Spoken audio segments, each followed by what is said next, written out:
Welcome to the NBA Coast to Coast podcast brought to you by thelines.com. Coming to you from the West Coast, Josh Lander, joined by Nate Weitzer. He's on the East Coast.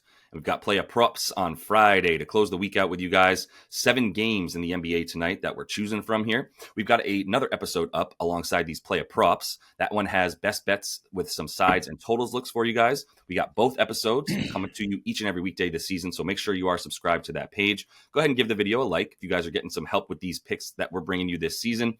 Nate, let's go ahead and jump right into your first pick here. Let's see if Nikola Jokic comes to play tonight. Yeah, I can take him because you took him 2 nights ago and it was a flop. And so now I can go back and give this a hand. But I mean, if you look at the context, credit Cat, who's guarded him very well in the playoffs. Credit Rudy Gobert 2 games ago. But otherwise, Joker after a loss, 37 points per game in the 11 games prior to this 3-game slump for the Nuggets. And I think you can credit some of the slump to, or at least that flop in New York to the lineup change. It's like, let's bench Russ Westbrook, where Jokic and Westy have just thrived together, 70% assist to field goal rate when they're on the floor together. And it was a bit of a disaster. I think they maybe they make another change. Maybe Joker, because there's not that assisted, that beautiful flow to it, maybe Joker just takes it into his hands more. And either way, I mean, what we're talking about, Rudy and Cat in 2 of the last ones. Now we get Yabusele and Adem Bona. Did I say that right? That's perfect.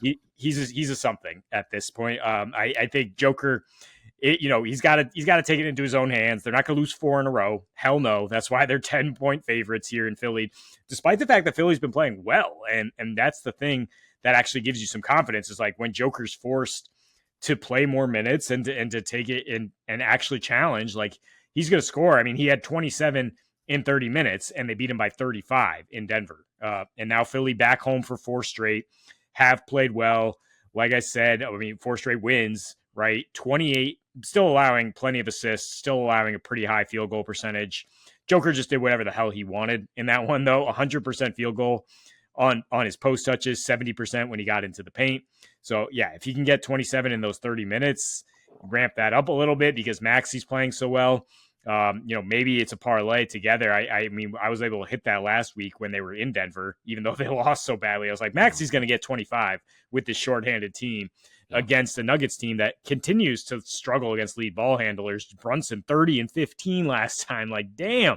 Yeah, Maxi's going to get his. Joker's going to get his on the other end. Yeah. Yeah, I mean, this Denver team, how can you feel comfortable betting on them in the future right now? This defense is a turnstile for them, and it's only helped them have to score more points. I mean, yeah, Cat was a terrible matchup. Joker got the fouls.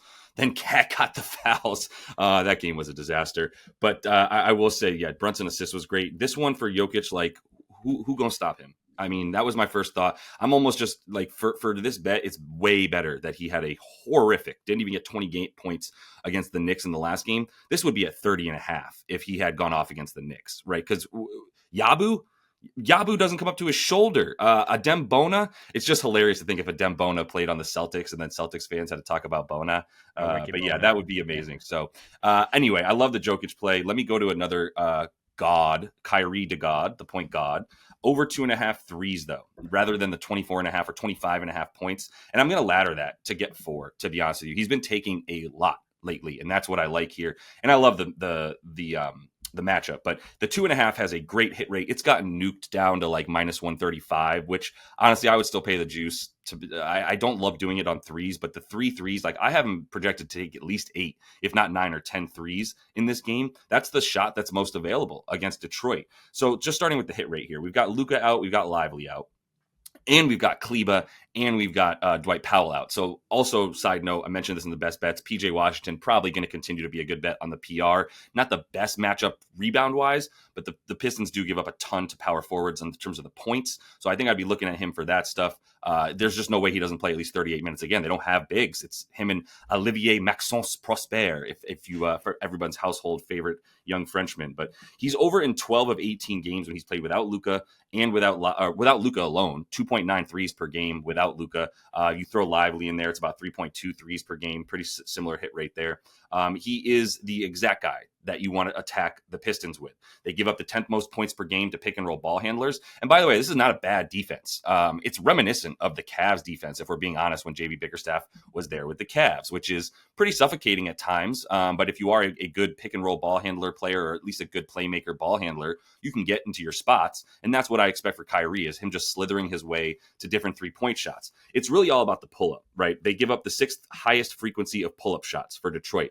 Bickerstaff, much better defense against guys who are on the catch and shoot. They are limiting the catch and shoot pretty well. Once again, what they did with the Cavs last season, the season before. But they are giving up the highest opponent field goal percentage off the pull-up shot. So they're really not playing good one-on-one defense. I believe we're going to see Tim Hardaway Jr. on Kyrie again. I'm pretty confident that's the best option. They just put him on Tyrese Halliburton. Halliburton had 22 in the first quarter once we saw that happen. And I mean, I wasn't going to trust Halliburton, but that was a very good look in that one too. They give up the 9th most 3-point attempts off the pull-up. So that's why I like the threes a lot. This is how you score off this team above the break, where they are giving up the 4th most points per game off above the break threes. And Kyrie is shooting far and away the most pull-up shots for this team. Even when he was playing with Luka, he's still taking more pull-up shots than Luka at 7.5 pull-up shots per game, almost 2 threes off the pull-up alone that he's making per game. So I think he's going to get 1 or 2 off the pull-up. He should at least get 1 or 2 more off of any other type of play, to be honest. And I think we're going to be good for the threes here. I'd like him more than the points. I'll just say that, because I think he's going to be shooting a lot of threes. Yeah, thank you for the vote of confidence. Now I feel better about the Mavs and a little parlay of Kyrie 20 plus with the Mavs here, because I mean, Pistons, their wing defense, I don't understand like why the numbers are like decent, because they just don't have any stoppers, and certainly not for Kyrie. Like last time out against the Bucks, 39 on Malik Beasley and Dame Lillard. And like, is Malik Beasley and Cade Cunningham / THJ really any different? No, he went 3 for 10 against that drop defense. We got a similar situation where he should be hoisting threes. So full support here. Let me try another parlay here. I mean, Desmond Bane last night was kind of rough because Ja was ruled out, and then he still only got 6 assists. We needed under 5.5 for the full hit, but he got the points. But right here, I'm going Harden under 21.5 points, but over 7.5 assists, plus 170 or so here. I mean, it's a 14-point spread. It's 13 now, I guess. Clippers and Charlotte. Clippers are the number 1 team covering as favorites, so I think it is a big spread for a reason. They should have no problem here. It should be limited minutes, and it should be another near perfect performance from Kawhi Leonard while he's out there. He's projected for 17.5, but you look at Harden with or without Kawhi, 8 plus assists in 10 straight makes sense. He's got someone to dime up to, but he's also more deferential, right? 3% less usage, 11 assists per game versus 7.7 without him. He was actually kind of trailing off on the assists before Kawhi got back in there. And now defenses are like really worried about him, understandably, in terms of Kawhi getting back to full robot mode.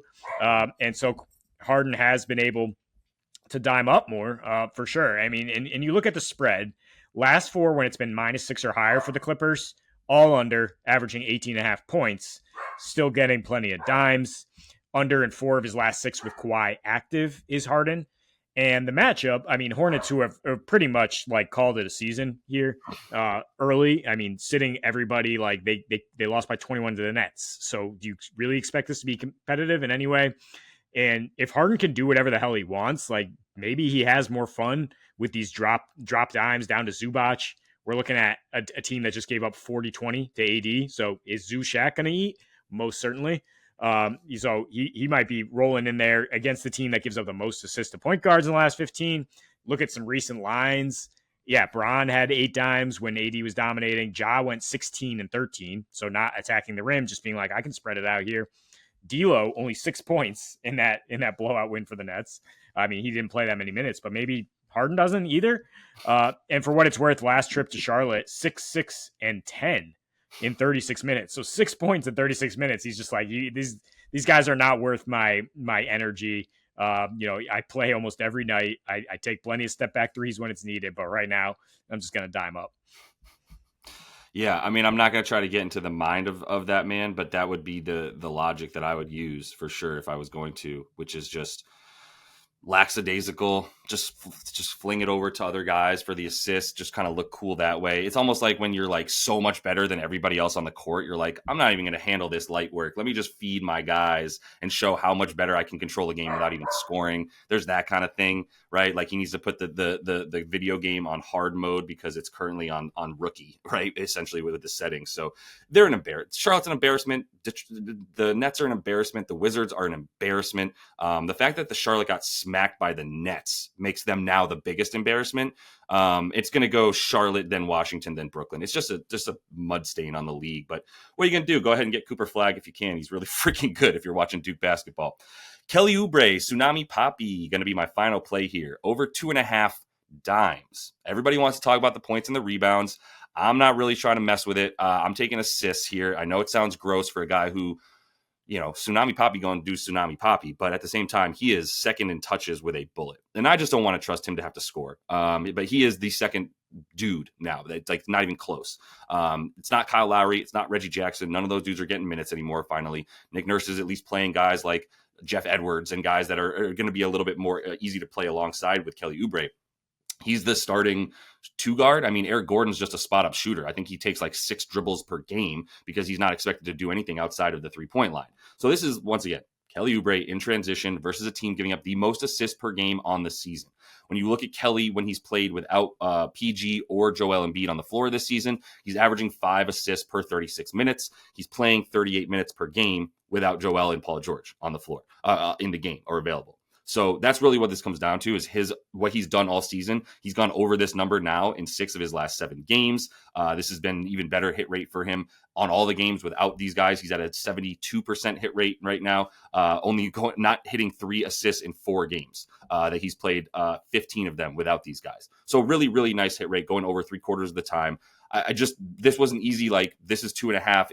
It was minus 105 when it opened. I was getting this for plus 130 and I'm still happy to hit this for a guy. Like I said, per 36 minutes, way better. He's playing more than 36 minutes. This is an easy matchup for assists. He's getting 6 to 7 potential assists per game. I like him to get 3 pretty easily in that from that standpoint. I am reminded of the last 2 shows where your last pick, I was like, are you sure you don't want to add the points here to Isaiah Collier and Zion Williamson? And you were like, maybe I do. And yeah, sure enough, they would have gotten home. Are you worried about the blowout in this one? Blowout, the Nuggets blowing them out? Yeah, or no, because they're on the road. You think it'll be competitive and Kelly can score? I think Philly's been competitive lately. I mean, certainly there's a correlation of Philly being in this one and Maxey getting a little bit of help. And certainly, yeah, the Nuggets have been pretty woeful against wing scorers. So, I mean, I guess maybe he gets Aaron Gordon on him, some MPJ. I don't know what's going on. I mean, Aaron Gordon, yeah. Yeah, I mean, probably enough usage for Kelly to get the 17 points you need. I'm not going to hate it. I think people out there can consider adding the points depending how they feel about it. Is there 16.5 available for his points? 17.5 points is what you'd add. Okay. Yeah, no real qualms with it. He is at 21 points per 36 when he's playing. Basically, I'll stop saying per 36 because he's playing 36 to 38 minutes with these guys. So he is at about 21 a game without Embiid and PG. He's at 5 assists per game as well, which both of them give you a nice little bit of leeway there and an edge that you can take. So I have no qualms with taking the points for Kelly. Just really love the sneaky little bit of the assist that he's been getting as well. So that's all the time we have for you, though, in this one. Definitely make sure to subscribe to that page. Check out the Best Bets episode that we have up for you as well. And until we see you next, happy betting.